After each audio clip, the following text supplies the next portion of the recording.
Paddy ప్రొక్యూర్మెంట్లో procure చేయలేదనే complaints రాకోకుండా అధికారులు తగు చర్యలు తీసుకోమని చెప్పేసి కూడా ముఖ్యమంత్రి గారు చాలా స్పష్టంగా చెప్పారని చెప్పేసి మనం చేస్తాం. ఈ డిస్కలర్ ఎందుకంటే వర్షాలు వచ్చినప్పుడు కొంత రంగు మారటం అనేది ఎప్పుడు జరిగేదే.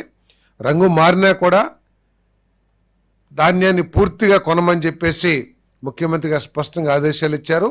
ఏ రైతు కూడా రంగు మారితే భయపడాల్సిన అవసరం లేదు, వారి ధాన్యాన్ని ప్రభుత్వం కొంటదని చెప్పేసి కూడా మనం చేస్తా ఉన్నాను నేను.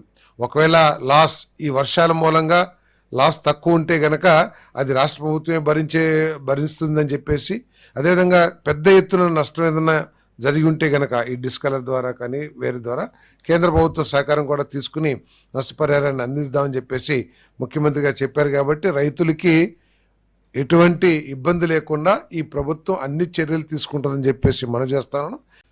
ప్యాడీ ప్రొక్యూర్మెంట్లో ప్రొక్యూర్ చేయలేదనే కంప్లైంట్స్ రాకోకుండా అధికారులు తగు చర్యలు తీసుకోమని చెప్పేసి కూడా ముఖ్యమంత్రి గారు చాలా స్పష్టంగా చెప్పారని చెప్పేసి మనం చేస్తాం.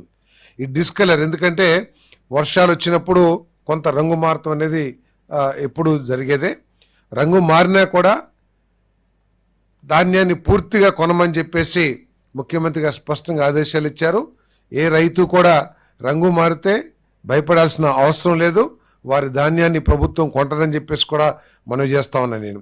ఒకవేళ లాస్ ఈ వర్షాల మూలంగా లాస్ తక్కువ ఉంటే గనక అది రాష్ట్ర ప్రభుత్వమే భరిస్తుందని చెప్పేసి, అదేవిధంగా పెద్ద ఎత్తున నష్టం ఏదైనా జరిగి ఉంటే గనక ఈ డిస్కలర్ ద్వారా కానీ వేరే ద్వారా కేంద్ర ప్రభుత్వ సహకారం కూడా తీసుకుని నష్టపరిహారాన్ని అందిస్తామని చెప్పేసి ముఖ్యమంత్రి గారు చెప్పారు. కాబట్టి రైతులకి ఎటువంటి ఇబ్బంది లేకుండా ఈ ప్రభుత్వం అన్ని చర్యలు తీసుకుంటుందని చెప్పేసి మనం చేస్తాను.